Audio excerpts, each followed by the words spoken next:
Hi, it's me, your boyfriend slash girlfriend's favorite content creator who had a terrible week. I had BPPV over the weekend, which is like a type of positional vertigo. So I wasn't able to do a goddamn thing. And I'm still kind of recovering from that. So I decided today, why don't we do one of those good old low effort YouTube videos that people love to do so much, because once again, I sometimes can't see straight. And speaking of low effort, let's talk about engagement farming.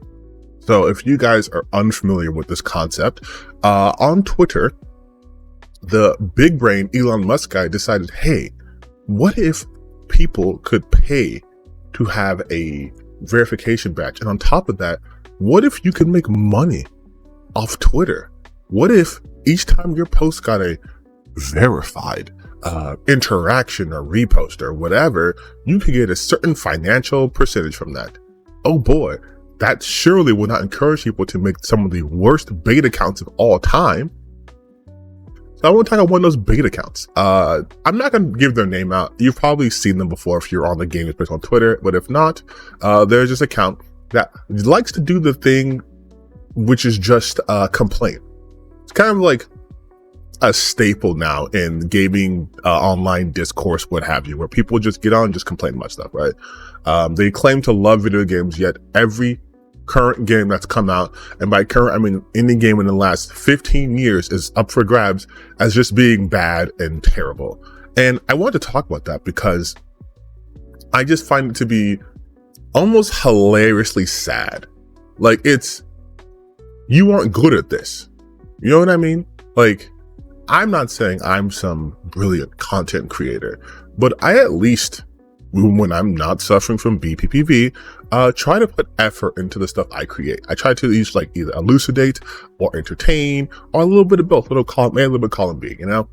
But when I see accounts like this popping off, it's like, it's so obvious you don't actually give a shit about video games and you only want to make a name for yourself insofar as to being able to make money from this.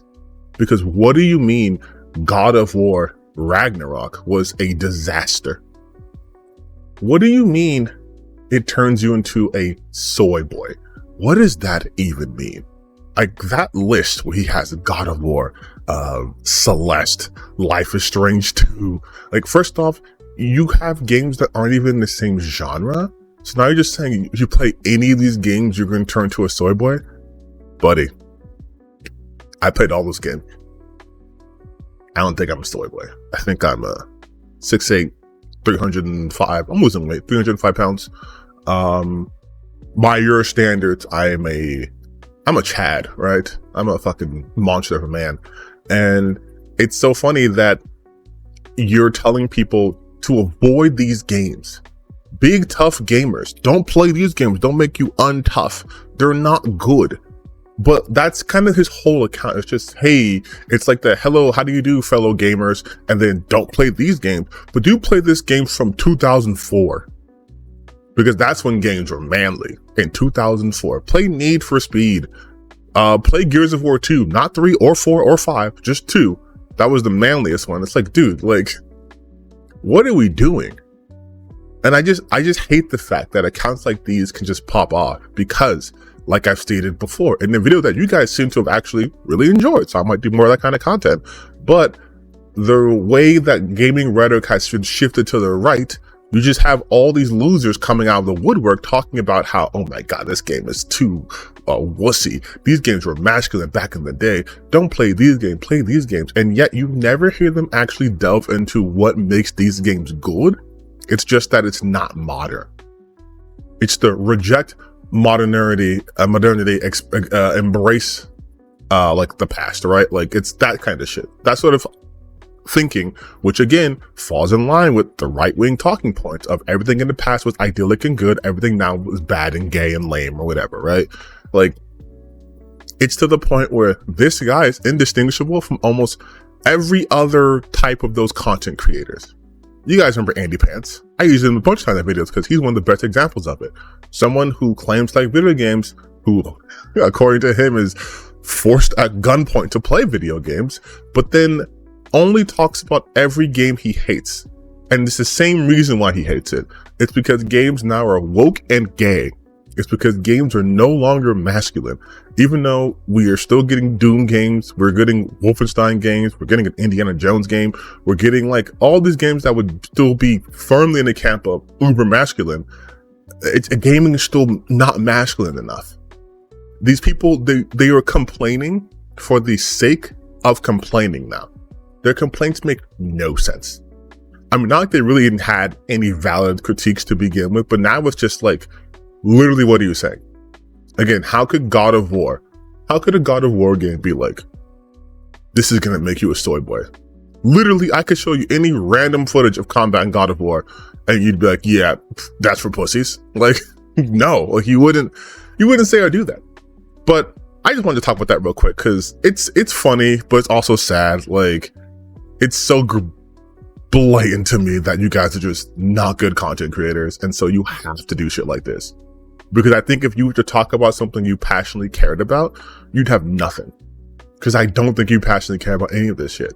Which is why you can put out slop after slop video and post almost daily.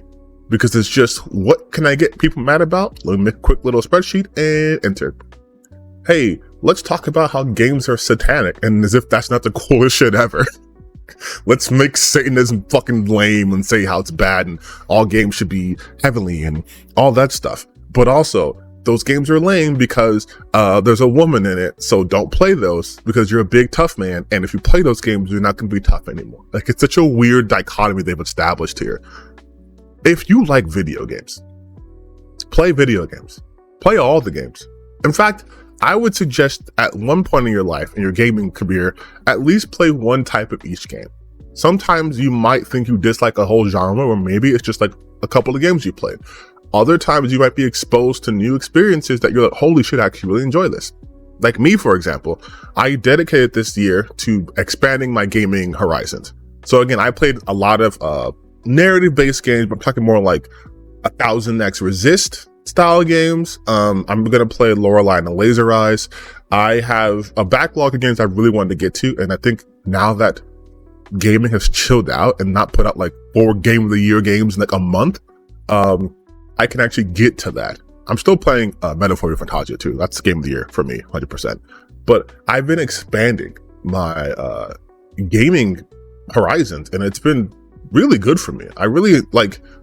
I get a new appreciation for games each time I play a new type of game, because I'm like, oh my God, there's so much out there. But again, if you listen to just those guys, there's nothing out there. It's all bad and lame. But I promise you it's not. As someone who actually plays these games, I can tell you that there is so much variety out there. There are so many good games going out there. And especially now when like things in the gaming industry itself isn't that great, I think we should take time to appreciate at the very least the end result, the products that are good, right? These people have worked hard for it, people lost their jobs over it, and these games are really fucking good. So go play them. Again, if you want to expand your horizons, play 1000X Resist. I'm telling you, that shit hits, especially like Chapter 5, but that's when shit really pops off. But like, go play that game. Play Anima well. You know, that game's pretty fucking cool too. If you got some money, play Metaphor Fantasia. You'll probably lose a lot of hours in that game, but it'll be worth it. Play Dragon Age Velguard. Play the Persona series. Play a bunch of strategy games. Play all those games. Okay, bye.